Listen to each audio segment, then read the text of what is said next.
इधर आओ पीछे, इधर उधर नहीं करना है, ऐसे खड़े रहो, ऐसे खड़े रहना है ना।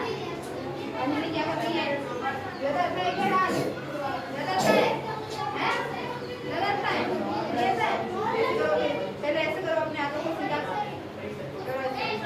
करो, जैसे मैं कर रही हूँ वैसे वैसे करो, जैसे मैं घुमा रही हूँ ना वैसे वैसे घुमाओ। हाँ वैसे एक बार वो भी समझ लेना। डांस क्या कर रहा है रे? नहीं पहले समझ लो उसके ऐसे बाद बहुत ऐसे मैं घुमा रही हूँ, इधर भी ये हाथ है ना, ये एक ही चलता है, हाँ ऐसे घूम रही है। फिर हाथ पे कितने को डाल सकते हैं नजर बहुत इधर पड़ी चीजें पे ताकि अब ऐसे ऊपर करो, दांतवार सीधा करो, ऐसे सीधा।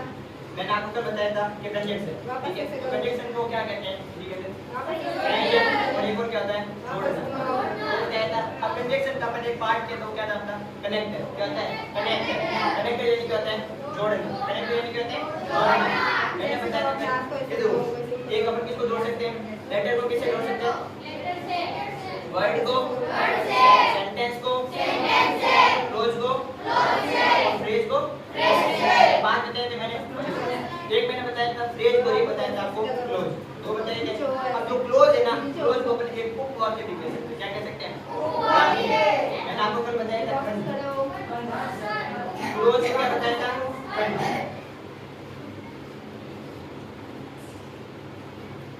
ये बताया था मैंने कि बैक क्लोज को हिंदी के अंदर क्या कहा जाता है लेकिन इसको एक और नाम देते हैं क्या कहते हैं उप वाक्य ठीक है और फ्रेज को क्या कहते हैं वाक्यांश फ्रेज को क्या बोले थे अपन दोनों चीज समझ थी और मैंने बताया था कि जो भी नाउन है वो किसके साथ ऐड होगा नाउन के साथ प्रोनाउन एडवर्ब एडजेक्टिव ये बताया था कल मैंने आपको फिर बताया था कि आपके कंजक्शन होते हैं मुख्य देखिए कितने टाइप्स होते हैं देखो मैं लेता हूं दो एक तो होता है सिंगल और दूसरा कितने प्रकार के होते हैं पहला कौन सा होता है कोऑर्डिनेट क्या होता है कोऑर्डिनेट फिर होता है सबऑर्डिनेटिंग और फिर क्या होता है कोऑर्डिनेटिंग तो सबसे पहले कोऑर्डिनेटिंग कंजक्शन यानी समन्वय संयोजन इसकी क्या डेफिनेशन है this conjunction connect words phrase और indefinite clauses of equal grammatical phrase मतलब क्या कह रहा है ये संयोजन ग्रामेटिकल यानी क्या होता है व्याकरण ग्रामेटिकल यानी क्या होता है व्याकरण ये संयोजन समान व्याकरणिक स्तर के शब्दों फ्रेज यानी क्या होता है फ्रेज यानी क्या होता है वाक्यांश फ्रेज यानी क्या होता है वाक्यांश को इंडिपेंडेंट यानी स्वतंत्र और क्लोजेस यानी क्या होता है मतलब ये फ्रेज को आपस में जोड़ता है ये क्लोज को आपस में जोड़ता है और इसको जोड़ता है सेंटेंस को आपस के अंदर जोड़ता है वो क्या कहलाएगा आपके कोऑर्डिनेटिंग कंजक्शन क्या कहलाएगा कंजक्शन दूसरा आपके सबऑर्डिनेटिंग कंजक्शन इसे क्या कहते हैं अधीनस्थ संयोजन क्या कहते हैं इस कंजक्शन से क्या लिखा है ये बताओ ये कौन पढ़ेगा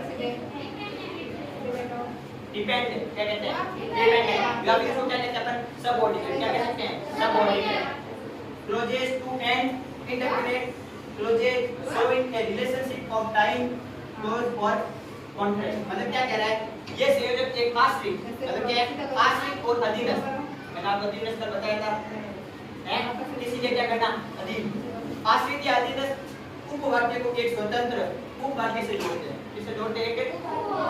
स्वतंत्र उपवाक्य को जोड़ते हैं मतलब सेंटेंस से किससे जुड़ता है सेंटेंस से तथा समय कारण या विरोधाभास समय टाइम आ जाए ठीक है या फिर कोई कारण बस कोई भी काम अगर नहीं हो रहा तो क्या है पीछे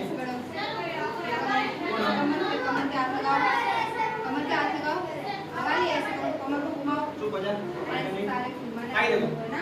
कारण या विरोधाभास का संबंध दर्शाता है वो आपके क्या कहलाएगा आपके अधीनस्थ संयोजन क्या कहलाएगा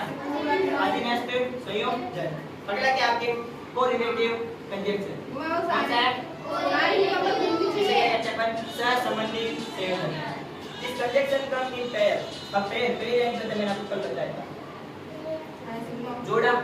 या फिर युग्म पेयर को क्या कहते हैं जोड़ा या युग्म pair and work together to create a stronger connection or so and alternate समझा दो इनको हमने क्या किया हमने किया व्यायाम किया, जिससे क्या हमारा शरीर स्वस्थ होगा। व्यायाम किया ना, जैसे अपने हाथों पैरों को हिलाया, हाथों पैरों को हिलाने से क्या है हमारी सांस कैसे होती है ना, वो क्या होती है मतलब ऐसे काम करने लग जाती है। और बड़े बड़े जैसे व्यायाम नहीं करेंगे तो हमें क्या है बीमारी वगैरह हो सकती है, हाथ वगैरह क्या है जब फट जाते हैं, ऐसे हिलाते हैं तो दर्द जैसे होता आपको दो है सेंटेंस ना। ठीक है।